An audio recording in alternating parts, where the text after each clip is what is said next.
يوحى إليك وضائق به صدرك أن يقولوا لولا أنزل عليه كنز أو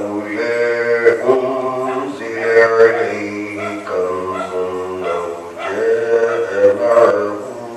ملك إنما أنت نذير والله على كل شيء وكيل صدق الله العظيم.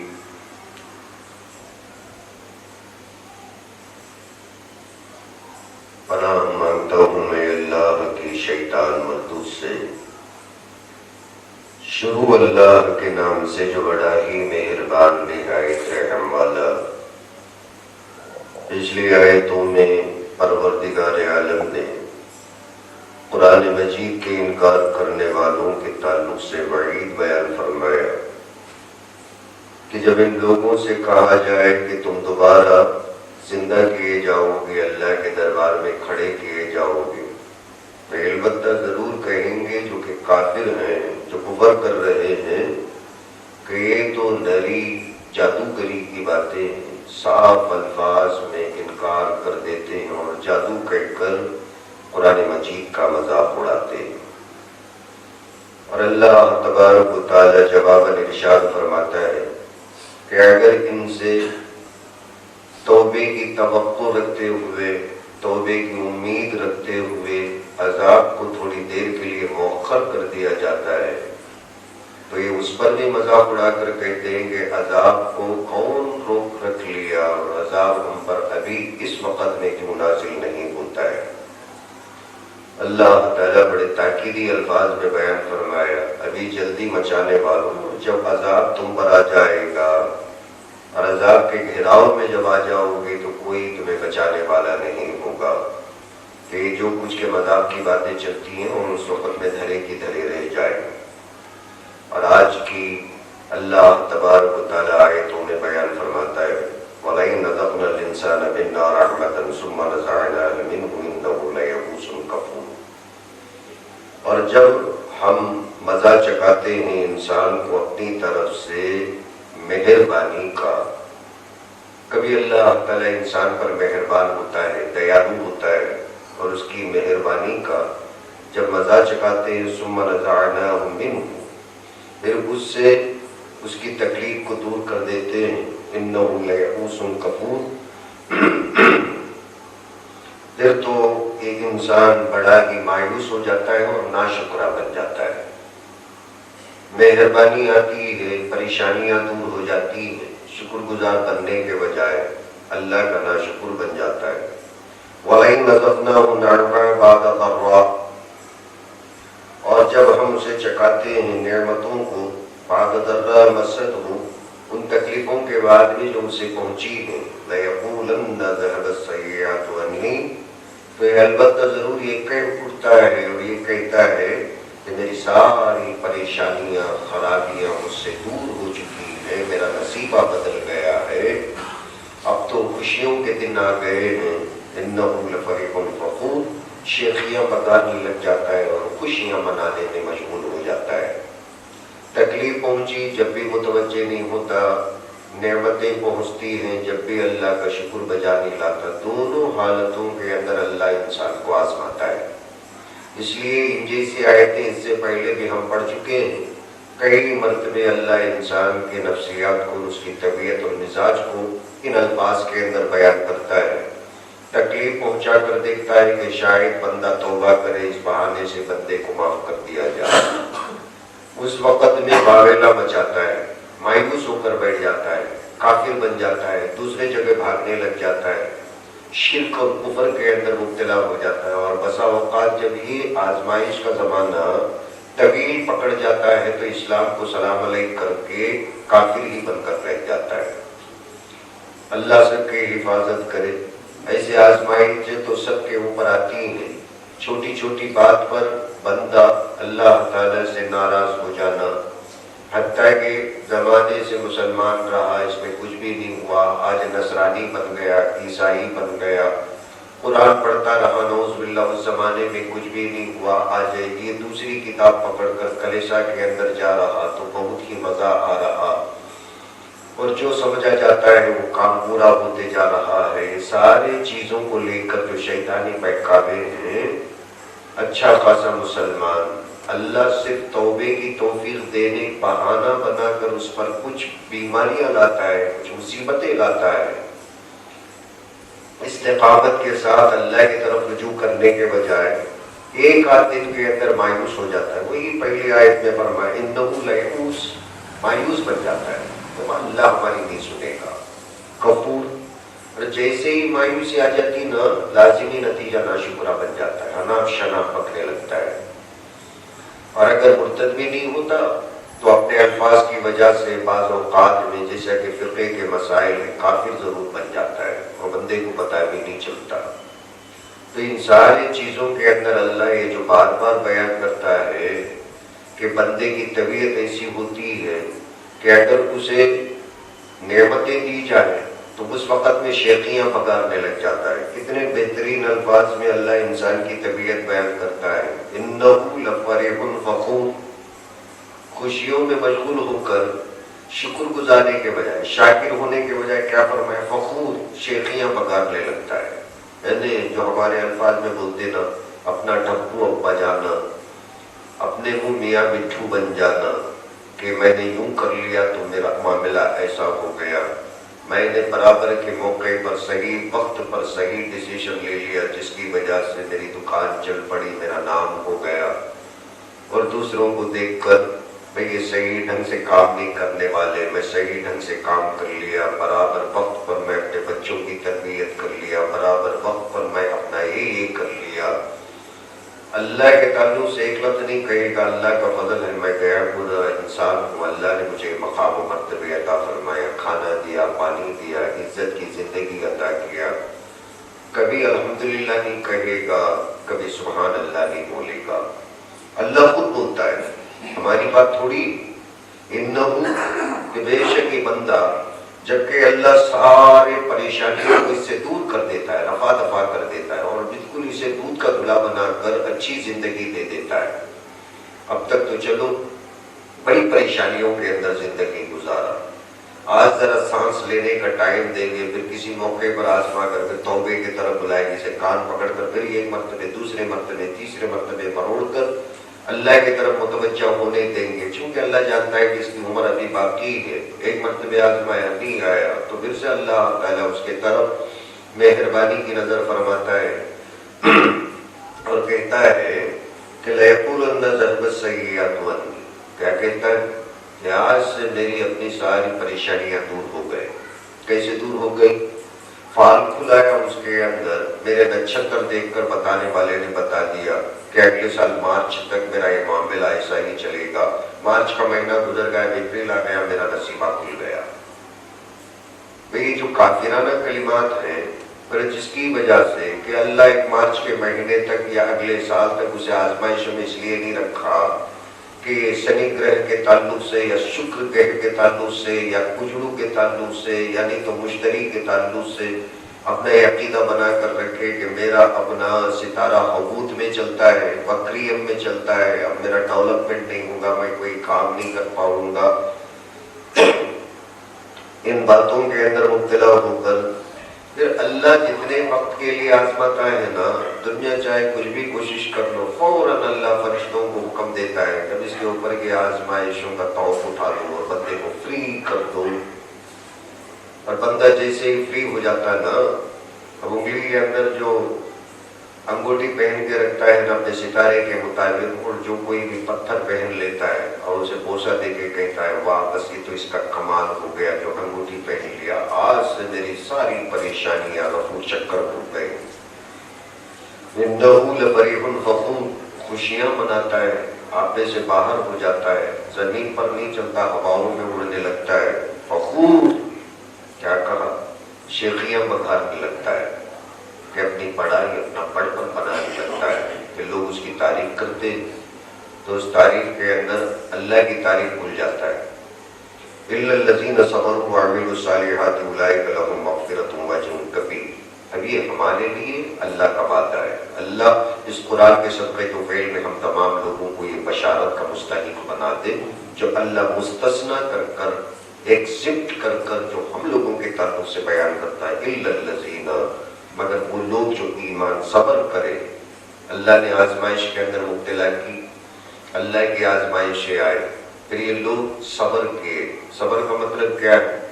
خلاف طبیعت پر آدمی متحمل مزاج بن کر اپنے زبان سے اپنے ہاتھ سے اس کے خلاف کچھ بھی نہیں بولنا، کچھ بھی نہیں کرنا.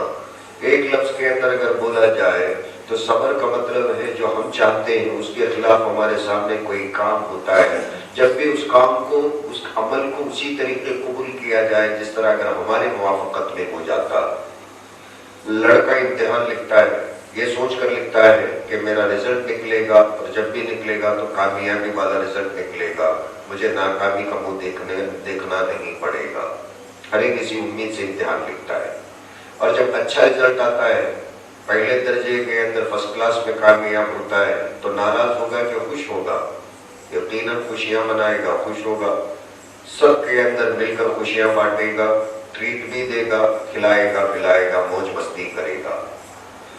یہ تو موافق طبیعت کی بات ہو گئی. خلاف طبیعت کی بات کیا ہوئی کہ جیسے امید رکھا اس کے برخلاف تھرڈ کلاس کے اندر بھی پاس نہیں ہوا بلکہ 0 نمبر آئے، بالکل بری طرح فیل ہو گیا، ناکام ہو گیا، کسی کو منہ دکھانے کے لائق نہیں رہا.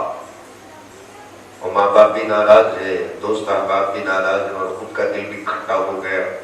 اور ایسے وقت میں انسان کی ایک طبیعت ہوتی ہے، ہم انسان ہیں کہ یقیناً ہمارا دل اندر سے بیٹھ جاتا ہے، اپسیٹ ہو جاتے ہیں، ڈپریس ہو جاتے ہیں. اور ایسے موقع پر کہ اس چیز کو بھی من جانب اللہ والقدر خیرہ و شرہ سمجھ کر، جبکہ اپنی کوشش میں کوئی کسر اٹھا کے نہ رکھا ہو، پوری جان توڑ کوشش بھی کیا اور اس کے باوجود بھی رزلٹ اس کا اچھا نہیں نکلا. اپسیٹ ہونا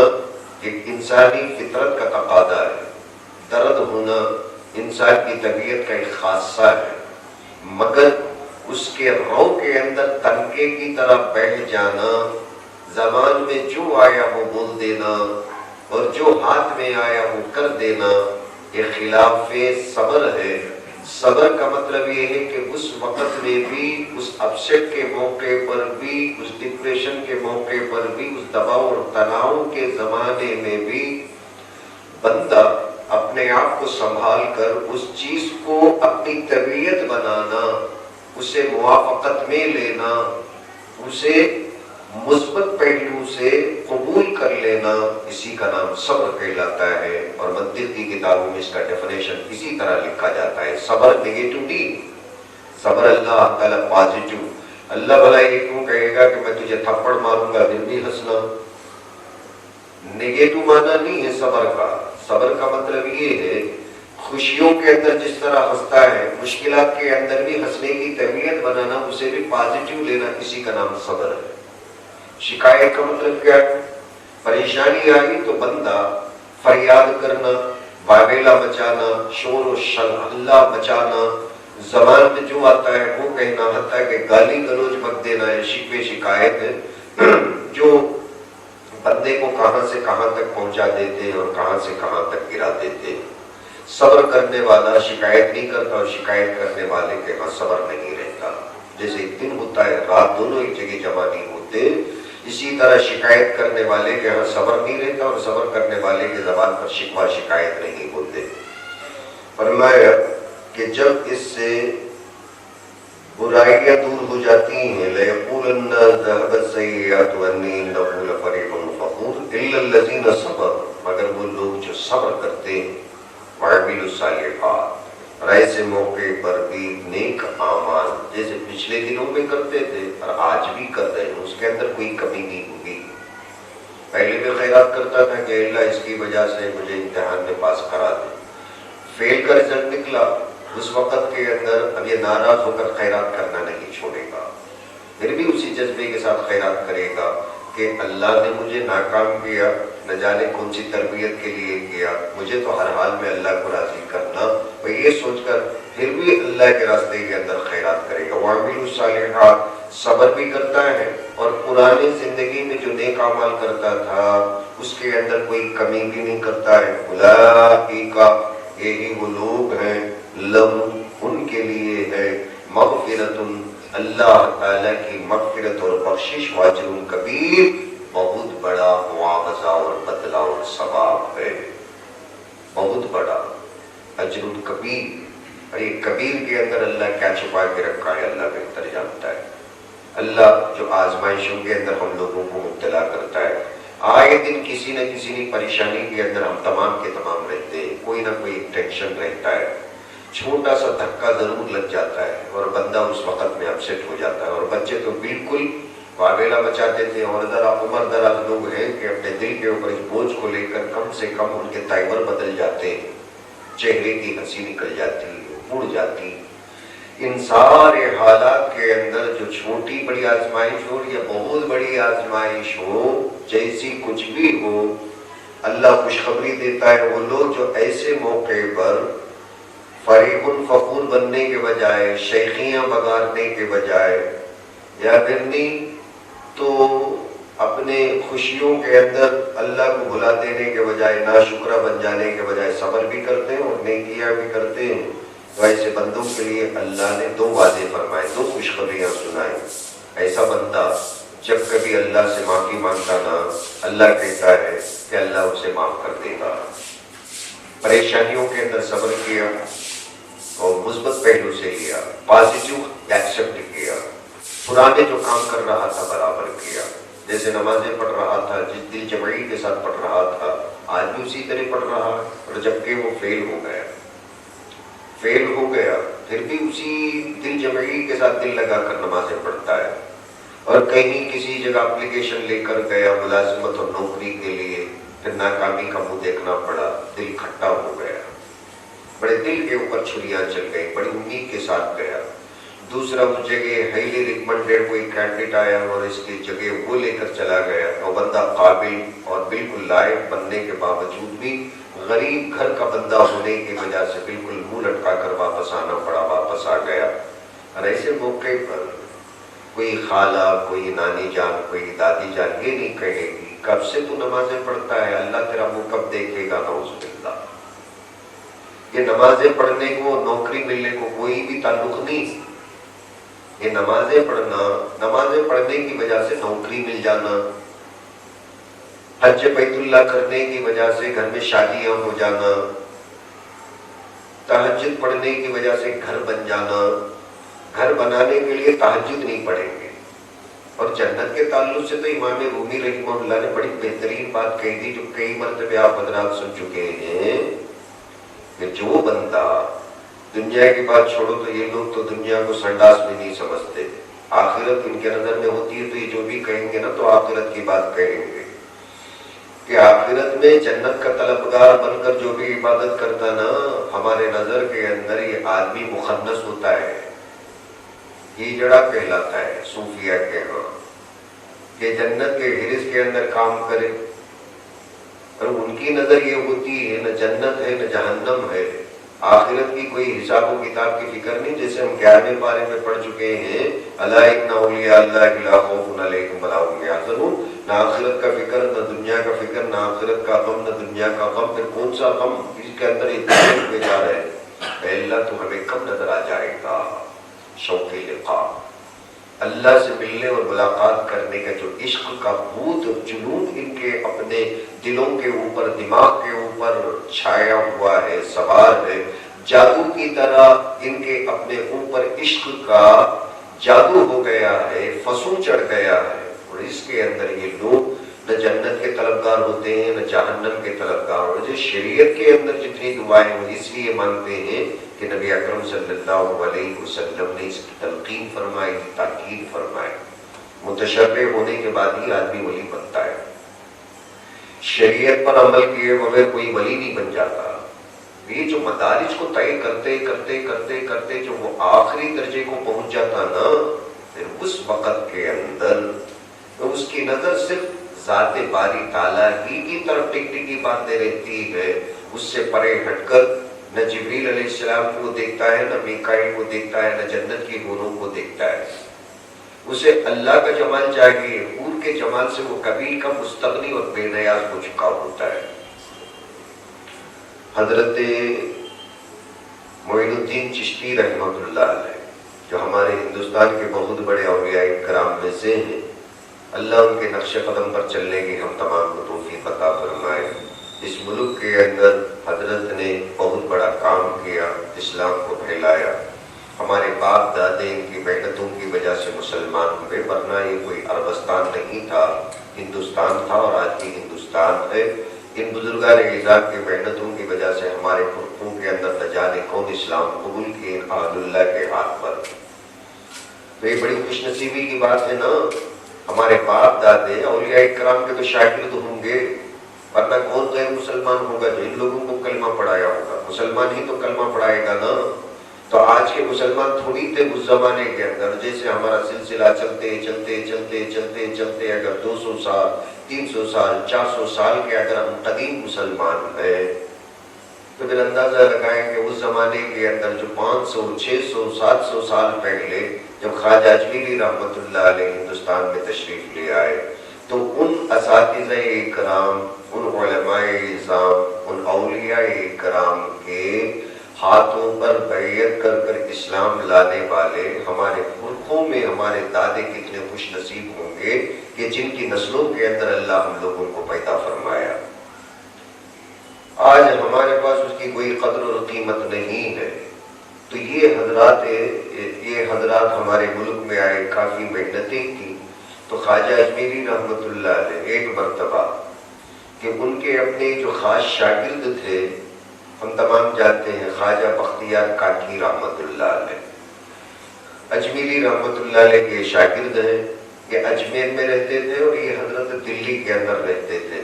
اکثر حضرت کاکی رحمۃ اللہ علیہ اجمیری رحمہ اللہ کے ہاں ملنے اور آپ کے خانقاہ کے اندر تربیت حاصل کرنے، فیض پانے کے لیے جاتے ہیں۔ یہ تو عام بات ہے کہ شاگرد استاذ کے ہاں جاتا۔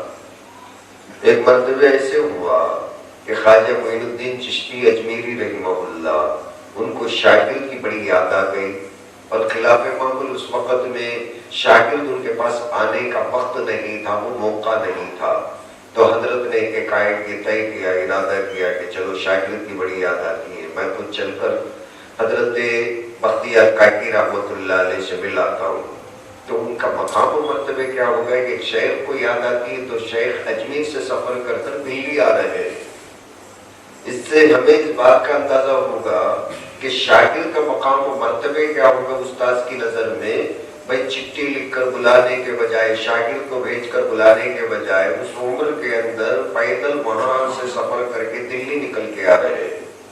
اور جیسے دلی پہنچے حضرت بڑے متعجب ہو گئے، اور حضرت کیا کرنا ان کے سمجھ میں نہیں آیا کہ ان کے خانقاہ کے اندر خواجہ کا حضرت خواجہ معین الدین چشتی رحمہ اللہ تشریف لے آئے، اور اور بڑے مزے کی باتیں ہوئی، ان کے اپنے لائے جو کچھ کی بات و نصیحت کی باتیں ہو رہی تھی، حضرت نے بڑی ان کی خدمت کی اور حضرت بھی بڑے خوش ہو گئے۔ اور جانے سے پہلے دیکھیں کہ یہ کونے کے اندر بس ایک اللہ کا بندہ، وہ اللہ ضرب لگاتے بیٹھا ہوا ہے۔ حضرت نے اسے دیکھا اور فوراً اپنے شاگرد حضرت خواجہ بختیار کاکی رحمہ اللہ کی طرف متوجہ ہو کر کہنے لگے، تم اسے کب تک چلاؤ گے؟ اب تو اس کی طرف توجہ کرو، کب سے جل بن رہا ہے اللہ کا بندہ۔ جانتے ہی یہ کون ہے جو وہ کونے کے اندر بیٹھ کر جل بن رہا تھا؟ حضرت بابا فرید الدین گنج شکر رحمہ اللہ، یہ وہ اللہ کرتے ہوئے کونے کے اندر بیٹھے ہیں۔ حضرت اجمیری رحمۃ اللہ علیہ کی نظر پڑی تو حضرت اجمیری رحمۃ اللہ علیہ نے بختیار کاکی رحمۃ اللہ علیہ جو ان کے شیخ ہیں ان سے فرمایا کہ اس کے طرف ذرا مہربانی کی نظر تو کر لے، اور کب تک اسے بٹھائے رکھے گا؟